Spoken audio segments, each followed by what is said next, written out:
রাজ্য জুড়ে মহা সমারোহে পালিত হল স্বামীজির ১৫৫তম জন্মদিন। বিভিন্ন অনুষ্ঠানে আয়োজন করা হয় স্বামীজির জন্মভিটে সিমলা স্ট্রিটে। বেলুর, কামারপুকুর সহ সবকটি রামকৃষ্ণ মঠে পালিত হয় স্বামীজির জন্মদিন। রাজ্যের বিভিন্ন অঞ্চলে বিভিন্ন সংস্থার পক্ষ থেকে নানান অনুষ্ঠানের আয়োজন করা হয়। তোমারে করিয়াছি জীবনের ধ্রুব তারা, এ সমুদ্রে আরো কভু হব না।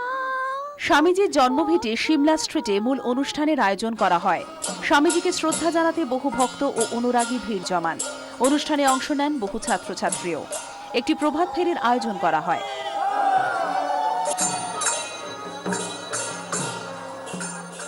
বিবেকানন্দ যখন বেঁচে ছিলেন তখন তিনি খুবই প্রাসঙ্গিক ছিলেন।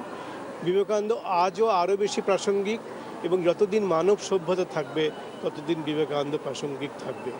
তার মূল বাণী হচ্ছে মানুষের মধ্যে অনন্ত শক্তি, অনন্ত সম্ভাবনা। সেই শক্তি এবং সেই সম্ভাবনার বিকাশ ঘটাতে হবে, তবেই মানুষের জীবনের সার্থকতা। বেলুর মঠে মহা সমারোহে স্বামীজির জন্মদিন পালন করা হয়। বিবেকানন্দের ১৫৫তম জন্মদিন উপলক্ষে ভোর থেকেই বেলুর মঠে নানা অনুষ্ঠানের আয়োজন হয়। চলে বিশেষ পুজো পাঠ। বিভিন্ন স্কুল কলেজ থেকে ছাত্রছাত্রীরা অনুষ্ঠানে অংশ নেন। অগণিত ভক্ত সমাগমে মুখরিত হয়ে ওঠে বেলুর মঠ চত্বর।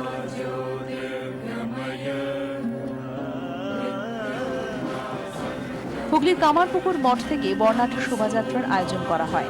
এলাকার স্কুল কলেজের ছাত্রছাত্রী এবং অগণিত ভক্ত শোভাযাত্রায় অংশ নেন।